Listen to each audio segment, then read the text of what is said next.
Olá, tudo bem? Hoje nós estamos aqui com um artigo da Jacobina Brasil,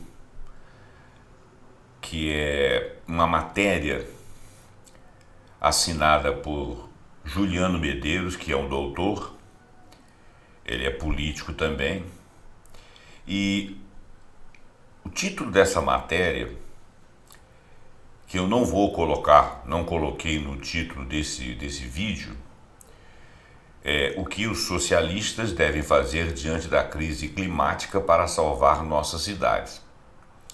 Nós aqui estamos falando de sociedade salvar as cidades diante da crise climática. Por quê?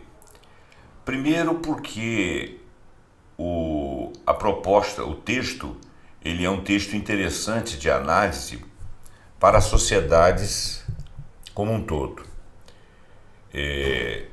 E oferece análises que são precisas para que alguém tome alguma atitude que não necessariamente seriam de socialistas ou de comunistas.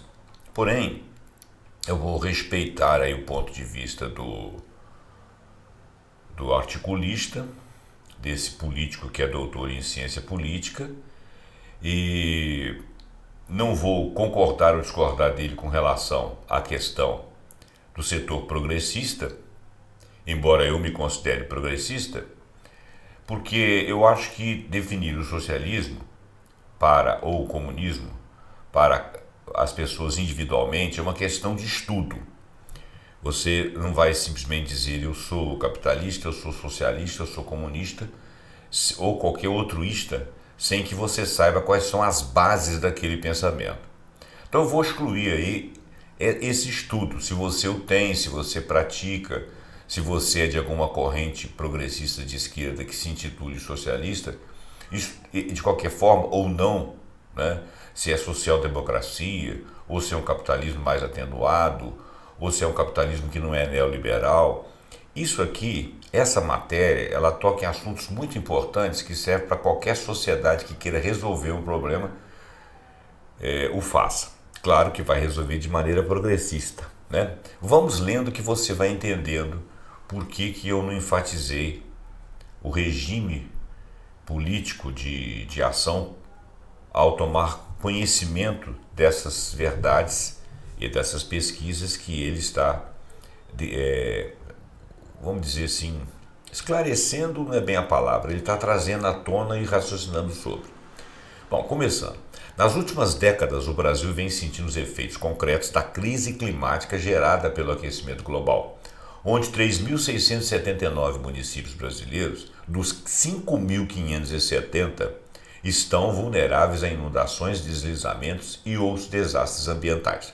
Mas é possível reverter esse cenário e aqui está um plano estratégico de luta para a esquerda remodelar nossa economia, cultura e política. Eu diria não apenas a esquerda, mas uma sociedade bem intencionada e com vontade de resolver o problema. Essa é a forma como eu traduzo a minha intenção de ler a reportagem, exatamente pelo plano estratégico que ele chama à baila aqui nessa matéria. Essa matéria foi escrita, aqui embaixo tem um texto interessante. Nossa nova edição impressa sobre raça e classe já foi lançada, assine alguns dos nossos planos ou compre ela avulsa hoje. Então essa matéria, ela está lá. Eu já li desse texto aqui, dessa revista, eu já li A Crise Climática, as Ideias para Adiar o Fim do Mundo. Eu não li, mas é interessante que você leia. Tecnocratas não resolverão a crise climática. Para derrotar a extrema-direita, as esquerdas devem se radicalizar. Esse é um ponto de vista político, né? Os desafios da reconstrução da cidade do Rio Grande do Sul, de Raquel Ronick. Esse eu já li com vocês. Bom, vamos ler então essa reportagem aqui do doutor Juliano Medeiros. O doutor Juliano Medeiros, ele nasceu em Sapucaia do Sul, em 1983, é historiador, é um cientista político e ele é do PSOL, um partido político. eu sustento que isso no momento não venha ao caso.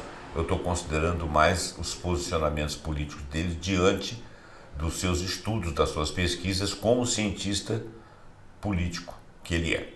Inundações, ondas de calor extremo, longas estiagens, secas na Amazônia. O Brasil já sente há pelo menos 2 décadas os efeitos concretos das mudanças climáticas. Só nos últimos 10 anos, 93% dos municípios brasileiros foram atingidos por algum tipo de desastre ambiental relacionado aos eventos extremos produzidos pelo aquecimento global. Hoje em dia, a gente não discute mais se o aquecimento global é uma tese, né? Já é aceito como um fato consumado.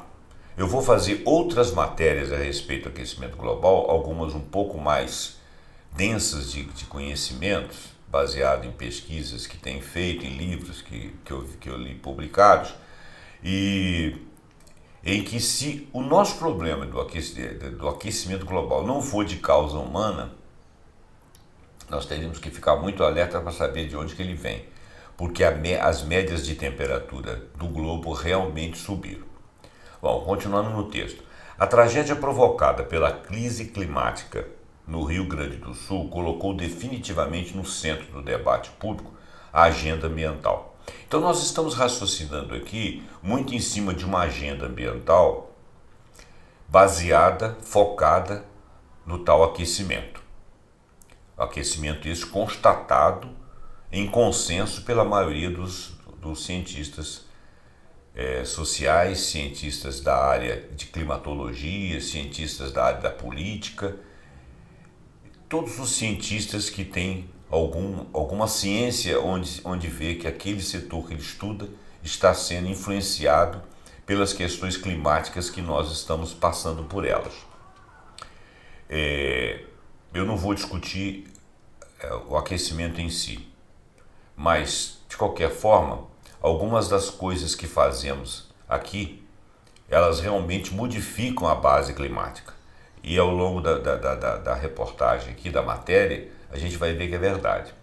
Junto com ela, dessa crise ambiental, vieram inúmeras perguntas. Como que nós vamos cuidar das vítimas da tragédia? Qual que é o papel do Estado no financiamento da transição, da mitigação e da adaptação aos efeitos da crise climática e quais deveriam ser as prioridades? Qual o lugar que o Brasil está no aquecimento global e como que nós contribuímos?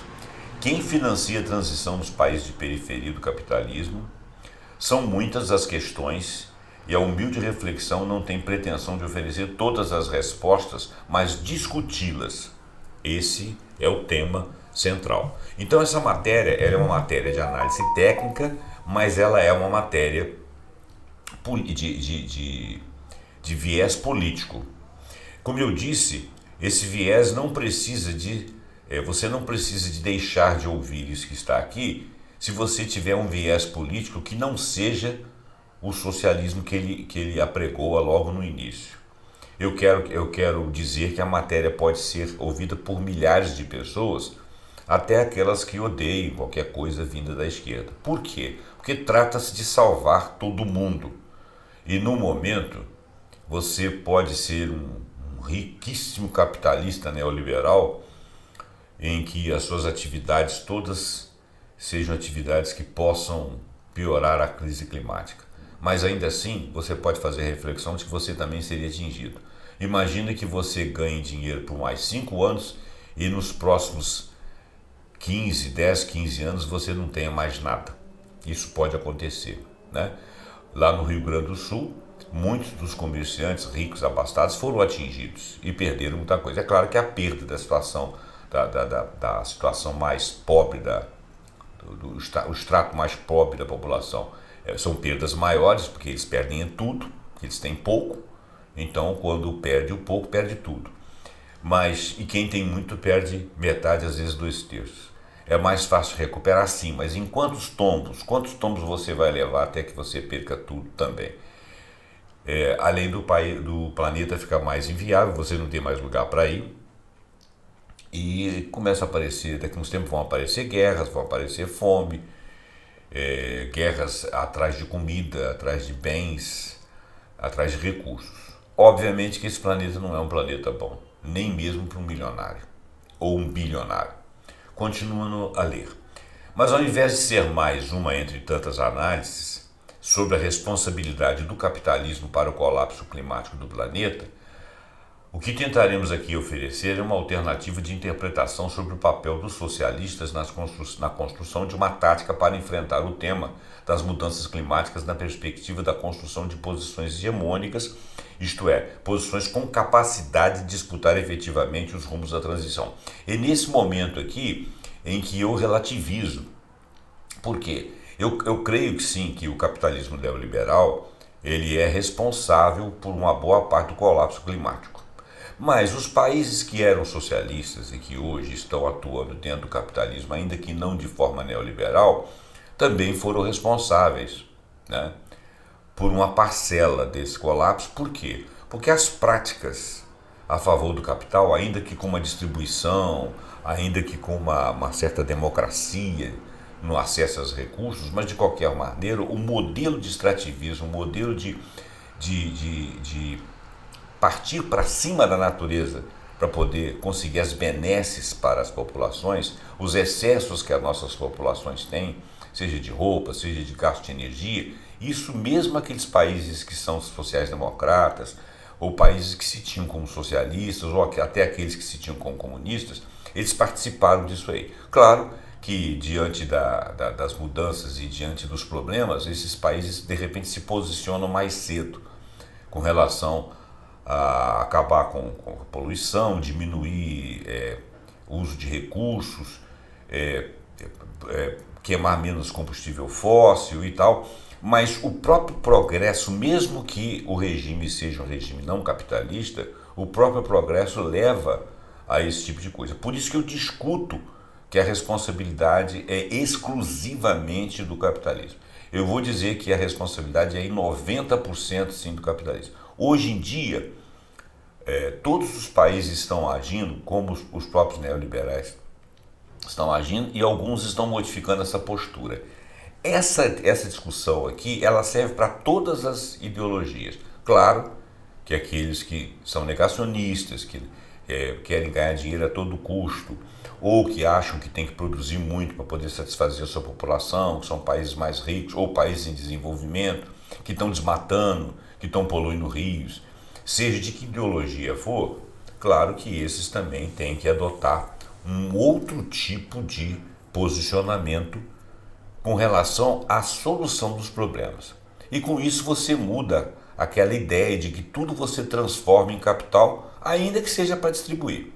Mas, de qualquer maneira, você está transformando muita matéria-prima em capital, produzindo muita riqueza, crescimento o tempo todo, e esse crescimento ele é um crescimento em detrimento das possibilidades de vida saudável do planeta.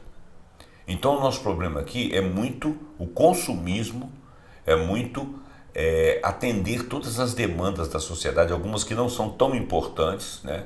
Eu vou só dar um exemplo. Você poderia usar, por exemplo, um automóvel pelo menos uns 15, 20 anos. Você poderia usar um computador, um celular com tecnologia pelo menos uns 5, 6, 7 anos. As pessoas estão trocando de celular toda hora, as pessoas estão comendo esse excesso de carne, as pessoas estão trocando de carro, mudando. Quer dizer, à medida que você vai mudando os modelos, os estilos, obviamente que você usa matéria-prima.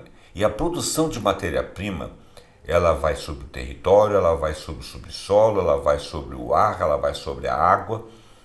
Nós sabemos disso tudo. Bom, mas vamos nos ater aqui, fazendo esse adendo aí com relação à questão política. Eu agora vou ler a reportagem dele e saber qual que é a proposta. Bom, em disputa, obviamente, essa disputa, obviamente, se expressa tanto em termos culturais quanto em termos materiais. Ele entrou um pouco naquilo que eu estou falando.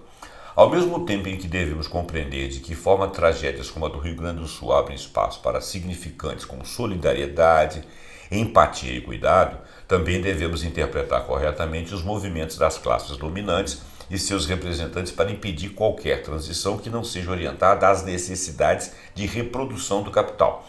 Quando ele fala isso, e classes dominantes, ele está falando de um percentual muito pequeno de pessoas que são donos do capital. Porque se você é um grande comerciante da sua cidade, ainda que você seja milionário, você não é exatamente alguém que trabalha com a reprodução do capital em larga escala. Você trabalha em baixa escala. A sua responsabilidade com relação a questões ambientais, ela é, vamos dizer assim, derivada daqueles que você acompanha do grande capital, que de resto é o resto da sociedade, até a sociedade mais pobre, porque todos que querem consumir ou que conseguem consumir, consomem do grande capital, que é a reprodução, as necessidades de reprodução do capital desse percentual ínfimo de pessoas muito ricas do mundo, tá? Então, não se situe naqueles que são os grandes capitalistas nesse momento aqui. Se você é um pequeno industrial, se você é um pequeno comerciante, se você é um comerciante de bairro, se você faz parte da burguesia, você não detém o grande capital. Você faz parte do resto, além desses 1, 2% aí. Talvez até, vou chamar até de 10%, além desses 10% muito ricos que querem reproduzir o grande capital. Comecemos então, voltando ao texto, por algumas categorias básicas que devem estar na ponta da língua de qualquer militante socialista para poder enfrentar essa disputa. Eu vou chamar de militante da sociedade em prol de resolver o problema climático, tá bom? Vou respeitar o texto dele, vou falar do texto do jeito que ele está falando, mas eu vou torná-lo um pouco mais genérico, porque acho que esses posicionamentos não são posicionamentos apenas de socialistas. É posicionamento de qualquer pessoa que quer resolver o problema.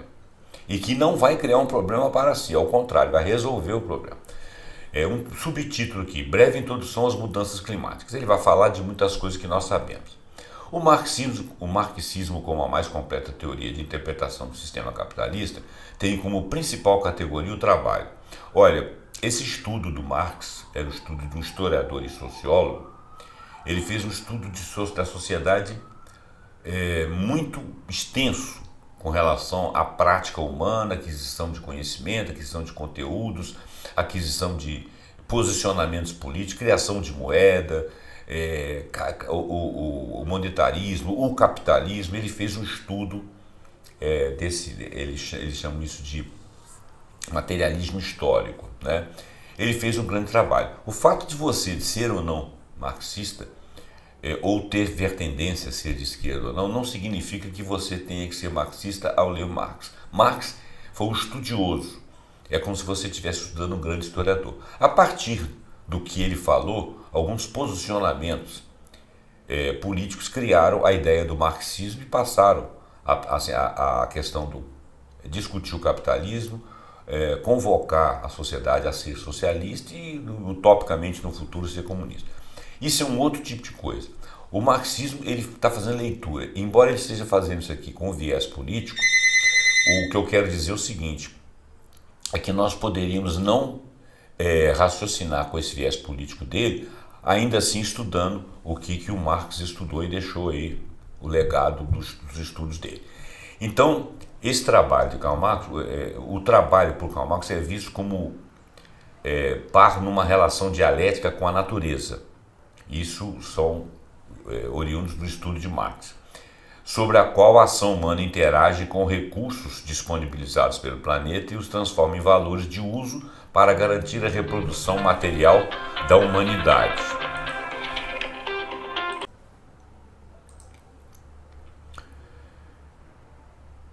Para isso, o trabalho depende de estoques naturais de matéria e energia que são, obviamente, limitados. Olha bem, o estudo que o Karl Marx fez, ele demonstra que existe uma formação de paz, uma relação dialética com a natureza, ou seja, o trabalho e a natureza. Os recursos disponibilizados pelo planeta, a transformação de valores de uso para garantir reprodução material da humanidade. Reprodução material da humanidade. Para isso, o trabalho depende de estoques naturais de matéria e energia que são, obviamente, limitados. Isso é um estudo fácil de perceber, né? O homem veio com o trabalho dele agindo sobre a natureza e tirando dela aquilo que ele precisa para sobreviver. Se nós fôssemos aqui estivéssemos aqui no início da civilização, nós estávamos colhendo fruto das árvores, nós estávamos caçando animais, nós estávamos pescando, isso tudo faz parte da natureza. Dignificar isso como trabalho, vamos dizer assim, pela necessidade que as pessoas tinham de se alimentar, de se vestir, de se proteger do frio, de se proteger de feras e outras coisas, usando da inteligência. Se você chamar isso de dignidade do trabalho, as pessoas naquela época não pensavam nisso, elas pensavam em resolver um problema. Então resolver esse problema é um trabalho. Só que esse trabalho ele foi aumentando, a sociedade foi se sistematizando em tribos e viraram cidades, e viraram comunidades, sociedades inteiras. A ciência, ainda que de uma maneira muito incipiente, ela foi crescendo no saber humano, as transformações foram modificando, o trabalho foi sistematizando, foi ganhando nome, foi se delineando, foi ganhando profissões, diferenciações, foi ganhando horários, foi ganhando leis. E por conta disso, esse trabalho, sempre associado às questões da natureza, vieram caminhando par a par. E aí, a partir disso, criar essa questão da moeda, a valorização do trabalho, a valorização da riqueza, daquilo que se toma como riqueza, por exemplo, o ouro, comida, arroz, feijão, por exemplo, metais, materiais, metais raros, depois mais para frente urânio, e assim, à medida que for desenvolvendo, as coisas foram ganhando valores monetários, a moeda já tinha sido criada, né? O capitalismo aglutina isso aí na mão de alguns, e mais tardiamente a social-democracia fazia uma melhor distribuição disso, o socialismo quer aumentar essa distribuição com uma intervenção estatal maior, elegendo o Estado como árbitro. Mas de qualquer forma, o trabalho fez par com a natureza, e em cima desse trabalho, de toda essa construção, depois com as trocas mercantis, com as finanças entrando na história, nós começamos a exacerbar o trabalho. Por quê? Porque a gente queria um tipo de comodidade, um tipo de facilidade, que foi muito interessante no formato do que se pode raciocinar sobre a tecnologia. Porém, tem sido deletério a partir de 1850 por aí, com a Revolução Industrial. Nós começamos a poluir o planeta. Bom, essa é a história que a gente discute até agora. Voltando ao texto. Acontece que o capitalismo só pode existir na medida em que seja possível garantir reprodução do capital através de sua permanente valorização, que podemos mensurar através do que chamamos popularmente de crescimento econômico. Bom, essa é uma tese realmente de fato capitalista, não é? Acontece que se você é um país socialista, você também está pensando em crescimento econômico. Então o viés do capital, trabalho, tecnologia e criar estoques e crescimento, esses vieses aí, eles estão interligados na nossa sociedade, mesmo quando você pensa em fazer uma distribuição melhor dos ganhos. Mas realmente a reprodução do capital através de sua permanente valorização que podemos mensurar através do que chamamos popularmente de crescimento econômico.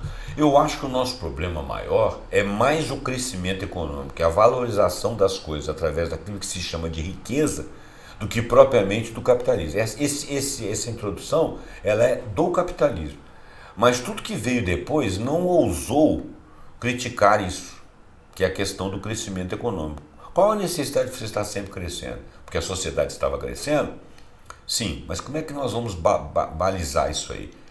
Se nós sabemos que o que existe na sociedade são recursos limitados, se nós crescermos sempre, nós vamos chegar a um momento, a sociedade vai chegar a um momento que não vai ter como crescer, porque você não vai ter mais recursos. Então, acho que isso aí é a mudança da ideia do que é o capital, o que ele está remunerando, e esse crescimento que envolve sempre uma capacidade maior desse capital, tudo transformado em capital, esse crescimento aí vai afundar o planeta. Bom, então realmente o capitalismo só pode existir na medida em que é possível garantir a reprodução do capital. Desculpa. Quando eu penso que países que não querem ser capitalistas ainda estejam fazendo a reprodução do capital em favor de suas sociedades através do tal pensamento do crescimento econômico, eu digo o seguinte, que esse vício do capitalismo permanece. Eu acho que essa discussão que ele está fazendo aqui é uma discussão da forma de se pensar a riqueza e de acumulá-la. E da forma como se produz a riqueza através do tal crescimento econômico. Eu acho que essa que é a discussão central. Por isso que eu discuto um pouco o ponto de vista dele. Mas vou aceitar a tese dele e vou continuar lendo. Além disso, quando falamos de crescimento, estamos pensando num processo de reprodução em constante expansão, foi o que eu falei. O que exige quantidades crescentes de recursos, que eu também falei, mas também libera quantidades cada vez maiores de resíduos. Exatamente. Né? Então, quer dizer, nós temos que mudar a matriz de pensamento desse crescimento. A matriz do que é riqueza.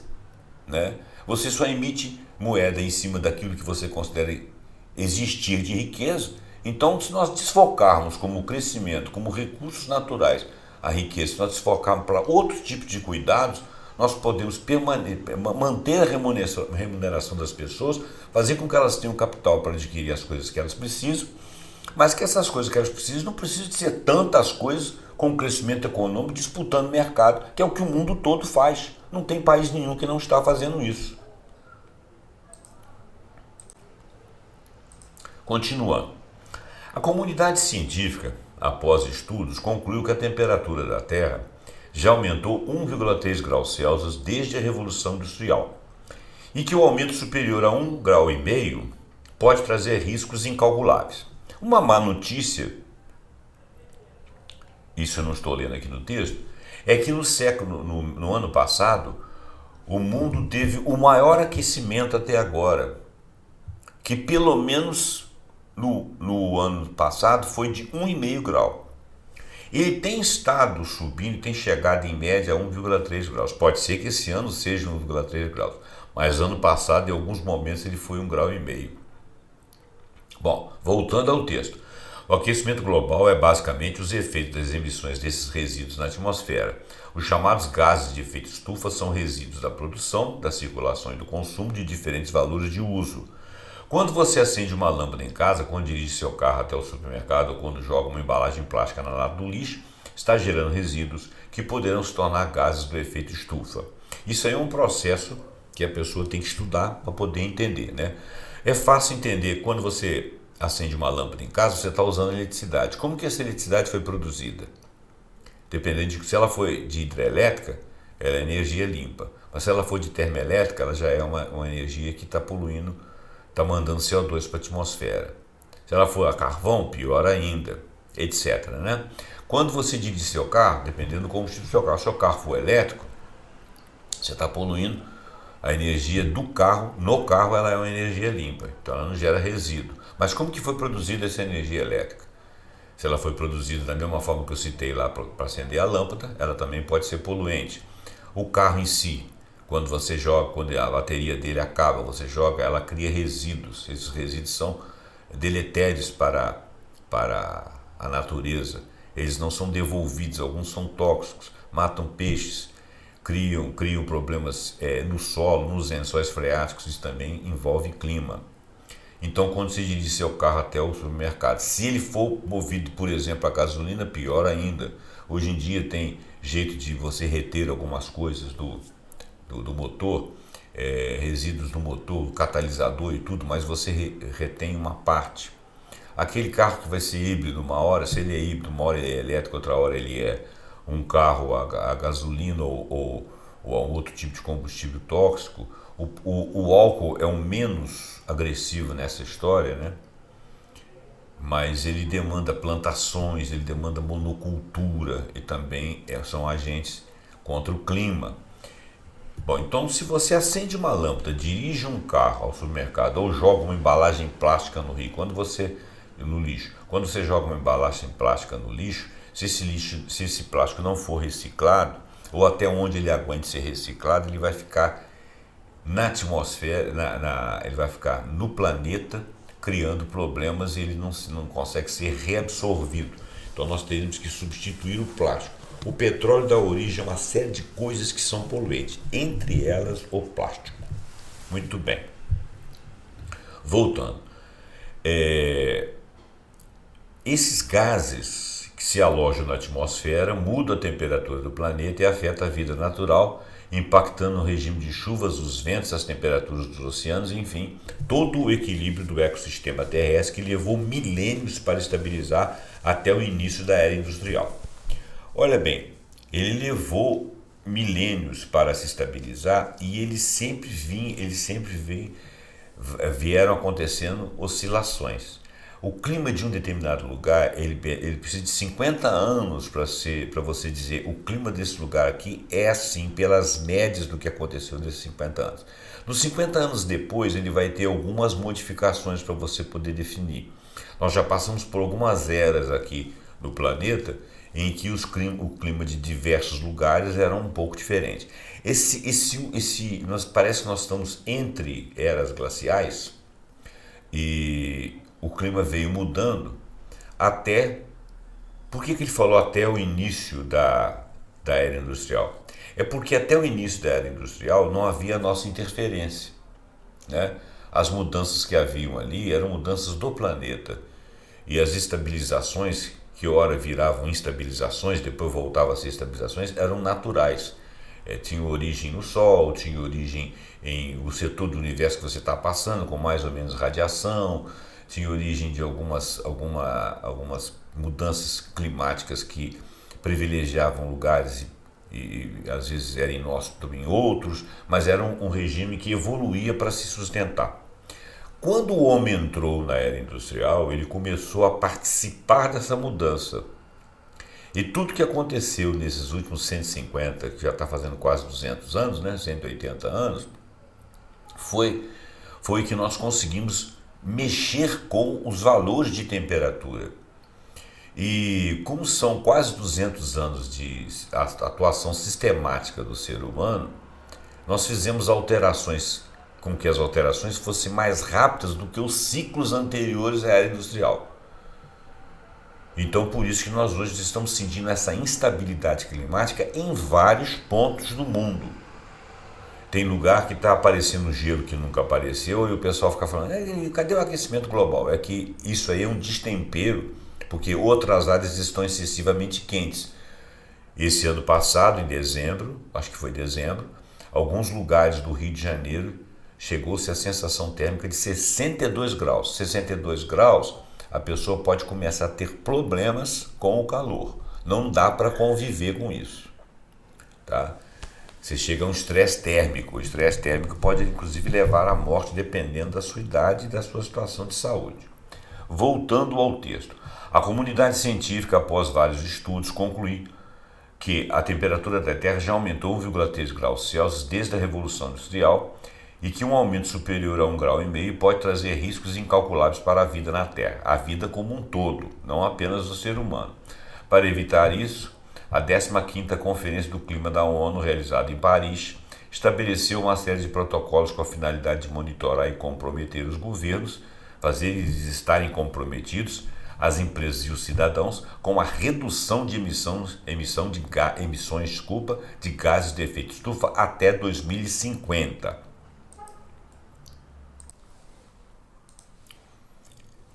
As COPs acontecem anualmente e têm como objetivo verificar se os países estão fazendo sua parte para atingir as metas definidas em 2015 na Conferência de Paris. Além disso, esses encontros também discutem como financiar a transição, especialmente em países pobres, quais as medidas poderiam ser adotadas para mitigar os impactos das mudanças climáticas e como adaptar as cidades aos efeitos do aquecimento global. Debatem também estratégias para gerar fontes de energia menos poluentes, formas mais sustentáveis de uso do solo e como preservar as florestas fundamentais para a captação do CO2 na atmosfera. Quem absorve CO2 são as florestas. Porém, desde que foi definida a meta para evitar que o planeta alcance um aumento, por exemplo, de 2 graus Celsius, esse era o limite em comparação com o início da era industrial, poucos avanços nós conseguimos efetivamente. O sistema do capital segue se reproduzindo sobre bases altamente poluentes, gerando resíduos em quantidades cada vez maiores e sendo incapaz de estabelecer um uso planejado e racional de recursos naturais. Some-se a isso uma crescente instabilidade geopolítica com aumento de número de conflitos armados, protecionismo comercial, disputas por recursos naturais e temos um cenário nada animador para o cumprimento dessas metas de Paris. Países do capitalismo central cobram dos países pobres da periferia do sistema que mantém suas reservas naturais intocadas, como formas de compensação por 2 séculos de poluição industrial que não partiram desse sistema, desses países periféricos. E isso aí está criando um probleminha, né? Porque esses países estão deixando de crescer. Muito bem. A ONU não tem condições de impor medidas sancionadoras caso não cumpram suas metas em relação às emissões de gases de efeito estufa. Por isso, as contribuições de cada um são autodeterminadas, as chamadas NDCs, e seguem como parâmetros e objetivos geral para evitar o aquecimento do planeta chegar a 2 graus. Além disso, como sabemos, as desigualdades entre o sul e o norte global colocam uma série de desafios e paradoxos. Uma outra coisa que eu poderia acrescentar aqui é o seguinte: nós temos que evitar que chegue a 2 graus, mas com 1,5 graus já está ruim. Já deu para sentir que nós não vamos... Quer dizer, nós temos que ficar... Na realidade, nós temos que ficar no menos de 1 grau. Esse aquecimento não poderia passar de 1 grau, porque nós estamos atualmente entre 1,3 e 1,5 grau e já estamos tendo problemas. Se nós chegarmos a 2 graus, eu acho que o problema vai ficar irreversível. Continuando. Além disso, como sabemos, as desigualdades entre o sul e o norte colocam uma série de desafios e paradoxos. Obviamente, países do capitalismo central cobram dos países pobres da periferia e semi-periferia do sistema que mantêm suas reservas intocadas, reservas naturais, como forma de compensação por 2 séculos de poluição industrial, enquanto os países pobres cobram dos ricos uma compensação para manter intocadas essas tais riquezas naturais. Porque quando o primeiro mundo pôde, ele usou as riquezas dele e ficou muito mais rico. E nós não podemos usar nossas riquezas naturais porque vai descompensar ainda mais o sistema. Então é justo que eles, ao fazerem uso lá atrás das suas riquezas e provocar as compensações que nós vivemos, é justo que eles paguem por isso. Por outro lado, as formas de integração ao sistema que o capitalismo oferece aos países pobres envolvem a exploração de recursos que são altamente poluentes, como o gás e o petróleo, criando o chamado paradoxo da transição nos países do Sul.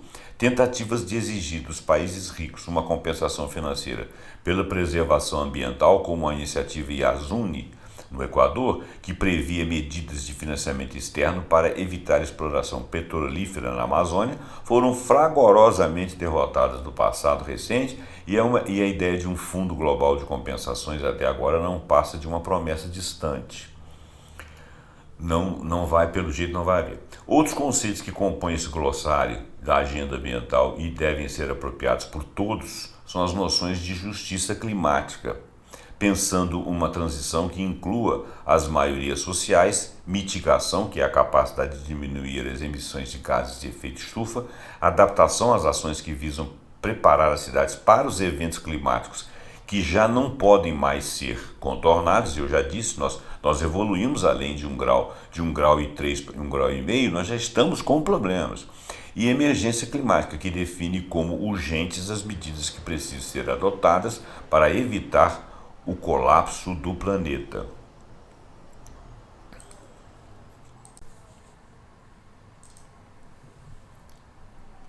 O Brasil e as mudanças climáticas. Como já vimos, o Brasil tem sido profundamente impactado pelas mudanças no clima. Segundo dados disponíveis no site do Ministério do Meio Ambiente, dos 5.570 municípios brasileiros, 3.679 têm capacidade adaptativa baixa e muito baixa a eventos extremos e desastres hidrogeológicos, como vendavais, ondas de calor, fortes ressacas marinhas, deslizamentos e inundações. Além disso, nas últimas 2 décadas, a crise climática já afetou diretamente 125 milhões de brasileiros, com perdas econômicas que ultrapassam 60 bilhões de dólares, tá? Que dá mais ou menos 300 bilhões de reais, que é o equivalente ao PIB da Eslovênia. Mas além de vítima das mudanças climáticas, a matriz econômica brasileira também colabora para a poluição atmosférica. Segundo dados do Sistema de Estimativa de Emissões de Gases de Efeito Estufa, o SEEG, do Observatório do Clima, em 2021 o país emitiu 2,492 bilhões de toneladas brutas de CO2, equivalente a um aumento de 12,2% em relação a 2020, que fora de 2,16 bilhões de toneladas. É muita coisa. Mas diferente dos países ricos, as emissões do Brasil não têm como origem principal a produção industrial ou geração de energia. Vamos saber por quê. A produção de energia do Brasil é relativamente limpa, sendo que quase 85% da energia elétrica produzida hoje é renovável. Atualmente, as três maiores fontes que produzem a matriz energética brasileira são hidráulica, 62%, que é renovável, eólica, que é 12%, que é renovável, biomassa, 4,7%, que também é renovável, estão entre as fontes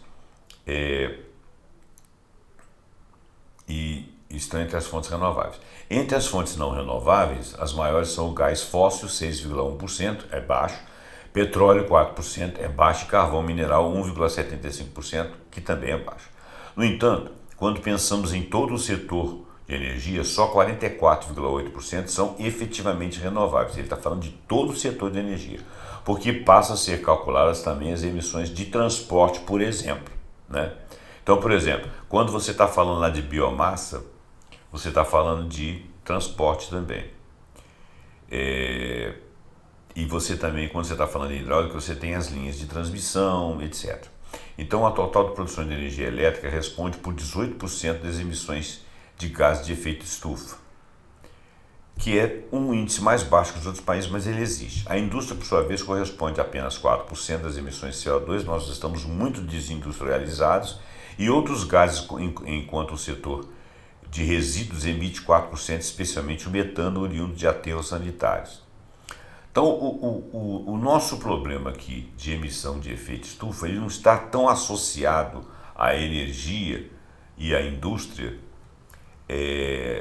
de maneira geral, ou ainda de aterros sanitários e de outros setores menores, não. O nosso problema de gás de efeito estufa aqui está ligado a uma outra área, ele vai falar disso. A maior parte das emissões do país são provenientes das atividades agropecuárias, 25%, e o desmatamento, 49%. Então, olha bem, as nossas emissões de CO2, a maior parte delas estão ligadas a atividades agropecuárias, 25%, desmatamento, 49%. Olha bem, então, lá até agora mesmo nós falamos que ao todo a produção de energia elétrica responde por 18% das emissões de gases de efeito estufa, 4% de emissões da indústria, baixo, e mais 4% oriunda de metano dos aterros sanitários. 25% da nossa emissão são atividades agropecuárias, mas 49% é desmatamento. Então, se nós combatermos, se nós fizermos a apropriação das atividades agropecuárias, combatermos o desmatamento e fizermos uma transição energética, nós podemos mitigar razoavelmente a nossa emissão de CO2, nós, Brasil. Mas com baixa emissão na produção industrial e na geração de energia elétrica, como o Brasil pode ser o 7º país que mais produz gases de efeito estufa, com 3% do total? Nós somos o 7º país que produz. A resposta está no agronegócio. A maior parte das emissões do país são provenientes das atividades agropecuárias, já falei, com 25%, desmatamento, 49%. Esse desmatamento está associado tanto à expansão da fronteira agrícola, propriamente dita, quanto à ampliação de áreas de pastagem, especialmente em estados como Mato Grosso do Sul, Mato Grosso e Pará. A principal contribuição dada pelo Brasil ao aquecimento global está no seu modelo econômico altamente dependente do agronegócio predatório. Quase 25% do PIB do Brasil em 2023 foi gerado pelo setor do agronegócio, que também responde por quase metade das vendas internacionais do país, atraindo os dólares, as divisas que ajudam a financiar o Estado brasileiro. Então nós estamos presos nisso aí. Nós temos que arrumar outra fonte de divisas para diminuir a monocultura do agronegócio, a monocultura e o setor agropecuário, da pecuária, o desmatamento e a criação de pastagens, Apesar de gerar proporcionalmente poucos empregos se comparado a setores como serviços ou indústrias, o agronegócio quase não gera emprego, mas o agronegócio segue tendo um peso enorme nas definições macroeconômicas de qualquer governo, porque ele é exportado, ele traz dólar, paga pouco imposto, ajuda pouco o brasileiro, mas traz os dólares. E o que o dólar faz? O dólar favorece que nós tenhamos divisas para comprar coisas que não temos, ou seja, financiar o Estado. O preço dessa dependência, no entanto, tem sido cada vez mais alto, além de ondas de calor nas regiões sudeste e centro-oeste, as chuvas torrenciais que atingiram o Rio Grande do Sul agora também têm relação direta com o agronegócio. O desmatamento do Cerrado e da porção ao sul da Amazônia aumenta a pressão atmosférica, empurrando a umidade da floresta para uma espécie de corredor entre os Andes e as zonas desmatadas. Quando essa umidade encontra as massas de ar polares vindas da Argentina, acontecem as enormes precipitações que vimos nos últimos meses. Enquanto os gaúchos se afogavam e sofriam com o frio, os paulistas viviam um verão interminável com várias semanas seguidas de sol e calor. Por quê? Porque aqui no Sudeste existia um centro de pressão de ar quente, e esse corredor que estava entre os Andes e as regiões desmatadas, passando pelo oeste aqui no Brasil, Mato Grosso, chegando até o Rio Grande do Sul, encontrou uma massa de ar frio, não conseguiu se expandir sobre esse centro de alta pressão no Sudeste, e as precipitações se deram todas em cima do estado do Rio Grande do Sul. E não foi uma vez, foram várias, foram pelo menos 3 vezes. 3 discursos, cuidados, modelos econômicos do Estado e o papel do Estado. Se as mudanças climáticas do Brasil estão relacionadas ao modelo econômico do país, não há razões para acreditar que elas poderão ser superadas rapidamente. Assim, a multiplicação de fenômenos extremos impactará cada vez mais a sociedade e, consequentemente, a política. O que vimos no Rio Grande do Sul nas últimas semanas é apenas uma amostra das tragédias que tendem a se repetir, cada vez mais cobrando respostas de governos e lideranças políticas. O drama narrado em tempo real, 24 horas por dia, pelos principais telejornais do país e também na internet, sendo apresentados diretamente os telejornais de Porto Alegre e as próprias matérias da internet, diretamente das cidades agredidas, tornam o tema onipresente. Pesquisas recentes mostram a formação de um verdadeiro bloqueio emocional a qualquer outros temas que não tivessem relação com a tragédia vivida no Rio Grande do Sul, remetendo ao sentimento dos primeiros meses da pandemia, né? Nesse contexto, surge uma realidade contraditória. Por um lado, o fator cuidado com as pessoas ganha centralidade, o que deveria, em tese, favorecer posições mais humanistas. Mas, por outro lado, o crescente desgaste da imagem do presidente Lula e dos políticos em geral favorece o bolsonarismo e a sua narrativa anti-establishment contra o Estado, ou seja, contra os políticos, contra a política de uma maneira geral. E ele surge como um outsider, né?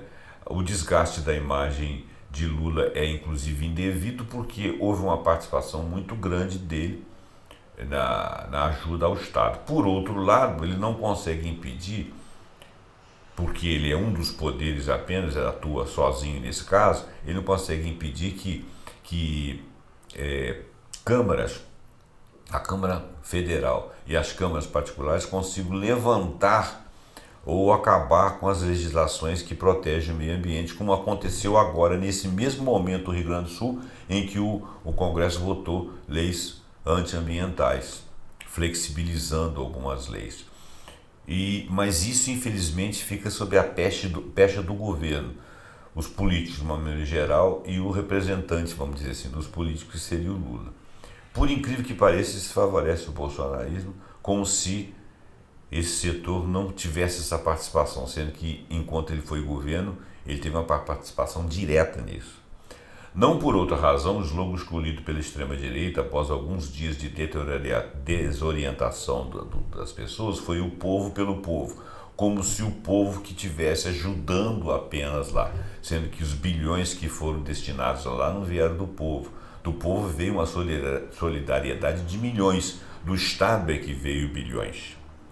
Num contexto de dor e sofrimento, o que se espera dos políticos é que eles arregassem as mangas, abracem aqueles que estão sofrendo. Sem isso, a visão de políticos desumanos vai ganhando força, fortalecendo as narrativas da extrema-direita, que buscam jogar no colo do sistema o atraso nas medidas emergenciais de amparo às vítimas das enchentes, como mostram as fake news sobre caminhões parados na divisa entre Santa Catarina e Rio Grande do Sul, ou a suposta rejeição de ofertas de ajuda internacional por parte do Lula, coisa que não foi verdadeira em nenhuma das situações. Até porque ele não é burro, né? Não por outra razão, o bolsonarismo escolheu esse slogan, o povo pelo povo, para representar o ódio aos políticos tradicionais. Sendo que eles não veem que os políticos bolsonaristas e os políticos da ultradireita são os que principalmente votam nas matérias que tornam a questão ambiental mais prejudicada. Vivemos o fim de uma etapa histórica. A crise da globalização neoliberal está gerando um mundo mais violento, mais inseguro, mais instável e menos previsível. É isso que eu digo para vocês. Se nós tivermos uma visualização de que a globalização neoliberal ela é prejudicial, nós vamos começar a atacar essa tese, independente de você ser capitalista, socialista ou comunista. Para reverter essa tendência negativa, as lideranças de esquerda deveriam articular 3 discursos. Primeiro é aquele em torno da solidariedade diante de eventos climáticos extremos. Isso é o óbvio. Somos, afinal, um setor que sempre defendeu o cuidado com o outro diante de salve-se quem puder do neoliberalismo. Sempre as lideranças progressistas sempre defenderam isso. Ou seja, se contrapor ao salve-se quem puder do neoliberalismo. A liderança que mais políticas sociais promoveu no país é do nosso campo progressista, que é o presidente Lula. E temos um histórico de presença nos movimentos sociais que nos credencia politicamente. Ele está falando ele enquanto progressista, enquanto socialista. O campo do Lula é o campo progressista, não necessariamente socialista, mas progressista. Então ele diz que, em tese, na tese dele, a presidência e os grupamentos políticos que ele representa estão do mesmo lado, do lado progressista. Devemos nos engajar diretamente em ações de solidariedade sempre que episódios como o Rio Grande do Sul se repetirem, seja onde for. Claro. O segundo tem a ver com o papel do Estado. Apesar de tudo que vivemos nos últimos anos no enfrentamento ao bolsonarismo, hoje a força hegemônica na direita brasileira, nosso inimigo fundamental, continua sendo o modelo neoliberal. E o modelo neoliberal, para mim, ele é inimigo de todos os outros modelos. Portanto, fortalecer o Estado, seus mecanismos de proteção, é, assim como foi na pandemia, um discurso fundamental para fortalecer nossas posições. E o terceiro tem a ver com a defesa de outro modelo econômico, que supere a dependência do agronegócio predatório, que pense a transição nos marcos de mudança do modelo produtivo brasileiro, que abandone as ilusões desenvolvimentistas.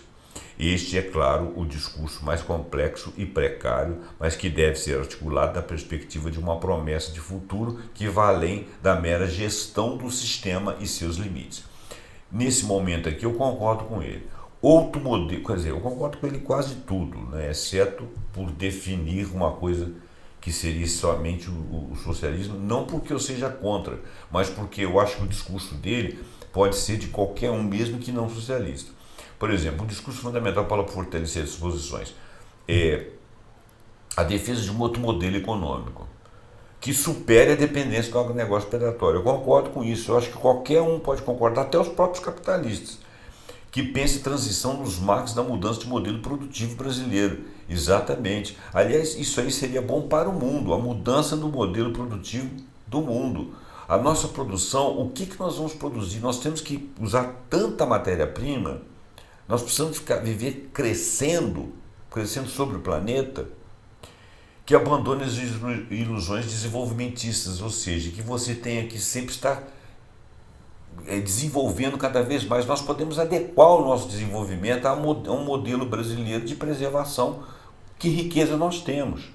Então eu acho que isso aí, ele tem essa visão, eu concordo com ele em vários sistemas, não concordo que você tem que fazer uma mudança necessariamente, porque senão você estratifica, você só atinge umas pessoas que vão concordar e outras que poderiam concordar com você vão ficar de fora. A esquerda, eu vou chamar de progressistas, diante da mudança do nosso tempo. Vivemos o fim de uma etapa histórica. A crise da globalização neoliberal está gerando um mundo mais violento, mais inseguro, mais instável e menos previsível. Sim, em algumas regiões já podemos falar em sinais de desglobalização, como na Europa, que se fecha cada vez mais a frentes em frente às ameaças representadas pela imigração, a guerra e o terrorismo. Lembrando que uma boa parte da imigração, das guerras e do terrorismo que emergiu foi exatamente causado pelo colonialismo europeu. Mergulhadas na crise do neoliberalismo, democracias frágeis e sequestradas pelo poder econômico se tornam presas fáceis da extrema-direita. Isso tem acontecido, que ganha terreno prometendo um retorno a uma era dourada de ordem e progresso que nunca existiu e que, se tivesse existido, ainda assim teria ajudado míseras 10% no máximo da população restante do planeta. Frente ao medo e às incertezas em relação ao futuro, aquilo que Álvaro Garcia Linera tem chamado de ausência de horizonte preditivo, surge uma situação paradoxal. De um lado, o centro político entra em crise, incapaz de conectar-se com as demandas populares e totalmente subjugado às necessidades de reprodução do sistema, que é o que está ocorrendo.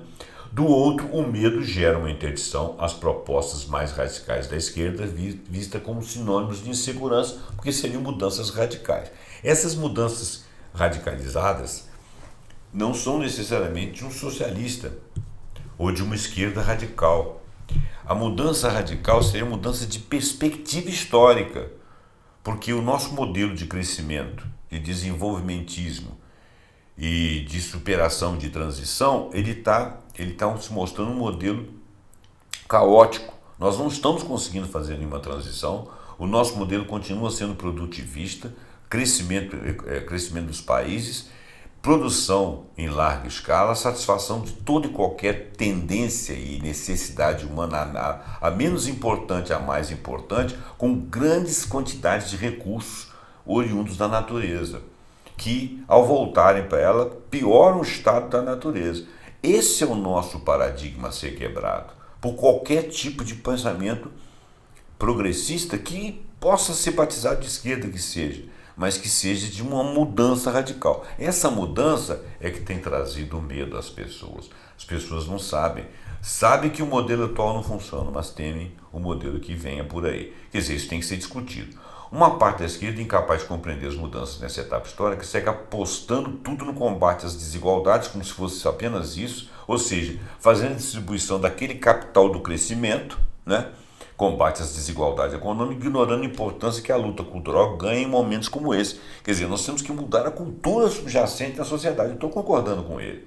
Por isso, é incapaz de compreender que, apesar da melhora dos indicadores econômicos, inflação sob controle, diminuição do desemprego, aumento da renda média, segue havendo um profundo mal-estar entre os mais pobres em relação à política como um todo. Outra parte, em oposição à velha esquerda, aponta o descolamento total das demandas materiais do povo, agarrando-se numa incompreensível defesa da democracia. Articular a crise climática com a defesa de outro modelo econômico não é só possível, é indispensável, e o capitalismo não pode assegurar uma transição justa. Eu diria que esse modelo crescimentista é que não vai assegurar uma transição justa. Entre uma posição e outra, uma força que pretenda ser hegemônica, primeiro no seu campo e em seguida na sociedade como um todo, deve articular de forma dialética, da forma do diálogo, forma e conteúdo, avanços materiais e simbolismos, batalha cultural e ocupação das estruturas do Estado. Ou seja, o Estado está vendido para o capital, ele precisa de voltar para a sociedade. Articular a crise climática como defesa de outros modelos econômicos não só é possível, como indispensável. O capitalismo, ou a velha ideia desenvolvimentista, crescimentista, não pode assegurar a transição justa. Mas num momento de mudança de etapa histórica, quando as pessoas estão com medo do novo, é preciso usar mensagens que possam ser facilmente assimiláveis, que toquem os corações e que principalmente os esclareça. Isso é um grifo meu, para que as pessoas não pensem que estão caindo num conto de fadas qualquer. A crise climática não pode ser um significante vazio. Ela tem que ser uma expressão concreta de uma ameaça à vida, à felicidade, ao emprego, à família. Por isso tem um potencial para se tornar a mais anticapitalista das lutas, já que é a única com capacidade de questionar de forma global o modelo e oferecer uma alternativa capaz de associar o econômico, o cultural e o político. Mas, para isso, nós devemos traduzir a crise climática como um perigo real, numa operação discursiva que mobilize os afetos a partir da dimensão material da vida. E que os requisitos do capitalismo crescimentista que estão nos países que se sentem com governos à esquerda ou governos progressistas, que esses resquícios sejam discutidos, porque não é só o país que se denomina capitalista que tem feito práticas de crescimento e desenvolvimento na sociedade, em relação à natureza, em relação à indústria, em relação à produção de energia, deletérias para o país, para o planeta, né? Então todos têm que pensar. Um esboço da tática, em termos táticos, o que sustenta é que a esquerda socialista, né, eu chamo de desenvolvimentista, eu chamo de não crescimentista, né, o novo progressismo precisa de um programa socioambiental, eu concordo, que questiona os valores do neoliberalismo, mas não de forma abstrata, sim de forma concreta. Não podemos opor a solidariedade ao individualismo se a única rede solidária que existe no imaginário das pessoas é a família e a igreja. Claro, tem que o Estado, a representação do Estado tem que estar posta. Nossos valores estão ausentes no território porque os instrumentos construídos historicamente pela classe trabalhadora, como sindicatos, associações comunitárias e partidos, deixaram de estar onde a vida é vivida. Eu concordo com isso. Não tem sindicatos, as classes não são representadas, associações comunitárias não são representadas. O Biden, quando entrou no governo dos Estados Unidos há 2 anos atrás, ele fortaleceu os sindicatos. Por quê? Os sindicatos, tanto patronal quanto dos empregados, são as fontes de debate em que as sociedades estão debatendo, né? Por isso nós precisamos ir a um terminal de ônibus quando queremos encontrar com o povo. Já não estamos ao seu lado. Quer dizer, o povo não tem participado das discussões políticas, ele não tem, inclusive, sequer esclarecimento para fazê-lo. O conteúdo desse programa deve ser capaz de produzir aquilo que Chantal Mouffe, que é uma pessoa que eu não conheço, chama de articulação hegemônica, ou seja, uma aliança entre parte do mundo do trabalho, da classe média, da intelectualidade crítica, da cultura, entre outros, em toda a defesa da vida contra a morte, representado pelas mudanças climáticas, pelos negacionistas, pelo autoritarismo da extrema-direita, pelo agronegócio predatório, a defesa da Amazônia e o combate frontal às atividades predatórias na região, incluindo o gás e o petróleo, deve ser uma ponte com os setores médios que contribuam para financiar e apoiar iniciativas que protejam os nossos modos de vida tradicionais, ao mesmo tempo em que permite a transferência de algumas cadeias de agregação de valor para a região norte, onde vivem 30 milhões de brasileiros, na sua maioria em cidades pobres, diminuindo desigualdades regionais. No plano nacional, essa tática se articula como defesa de reformas tributárias robustas que ajudem a financiar a transição, já que não há que se esperar que os países ricos os façam. Essa reforma tributária, ele está falando de você começar a taxar grandes fortunas, mas quando eu falo de grandes fortunas são mais de 50 milhões para cima, né? Ou bilhões, ou milhões e bilhões, dividendos, etc. Nas grandes cidades onde somos mais fortes, devemos, que ele está chamando os progressistas são mais fortes, né? Devemos defender modelos mais humanos, seguros e modernos, combatendo as desigualdades econômicas, ao mesmo tempo que permitimos reformas urbanas que incentivem as atividades produtivas privadas, aproximando e não rejeitando as perspectivas de um empreendedorismo individual e familiar. Ele está falando, por exemplo, de pequenos agregados humanos que tenham produções menores, por exemplo, de alimentos, e que isso aí não dependa de grandes conglomerados, porque esses aí são crescimentistas e acumulam capital e ferem demais o ambiente. No plano nacional, essas táticas se articulam com a defesa de reformas tributárias robustas que ajudem a financiar a transição, já que não há que se esperar que os países ricos o façam.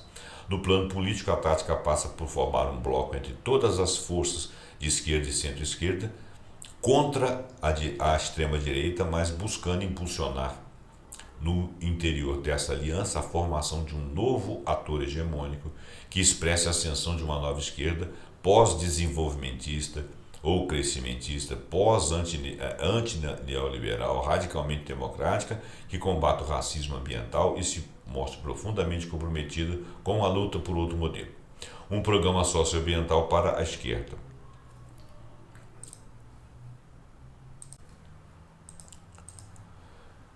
Então vamos lá. Esse programa deve contemplar vários aspectos, sempre buscando associar a luta política e econômica com sua dimensão cultural.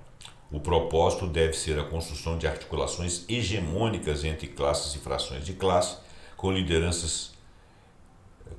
a liderança dos interesses populares na formação daquilo que Gramsci chamou de classe nacional. Para isso, nosso programa socioambiental deve ter ao menos preservação e combate ao desmatamento, reforma agrária e agricultura sustentável, transição energética, infraestrutura e adaptação climática, financiamento da transição, democracia, controle social e combate às desigualdades e, conclusão, vivemos aquilo que Lauro Campos chamou de crise completa. Além da crise da globalização neoliberal, que já é em si mesmo uma resposta à queda dos padrões de acumulação iniciada nos anos de 1970, vivemos uma crise de hegemonia dos Estados Unidos da América, uma crise dos instrumentos multilaterais do pós-guerra e uma crise dos sistemas políticos assentados na democracia liberal. Essa multiplicidade de crises se soma agora à crise climática. Bom, esse foi o tema que nós tratamos hoje. Ele ficou um pouco fracionado porque eu retirei um pouquinho das partes do texto e fiz alguns comentários para centralizar uma visão um pouco mais ampla de uma tese muito interessante e importante que o Dr. Júlio Medeiros está falando. O Dr. Júlio Medeiros é cientista político e presidente nacional do Partido Político PSOL. Eu agradeço a sua atenção. Passe esse vídeo para frente, deixe seu comentário, dá seu like, porque isso aí mostra para o YouTube que o nosso canal tem engajamento. Até o próximo programa, pontuando com algum assunto muito interessante que nós vamos fazer chegar a você. Até então, a qualquer momento. Muito obrigado e até lá.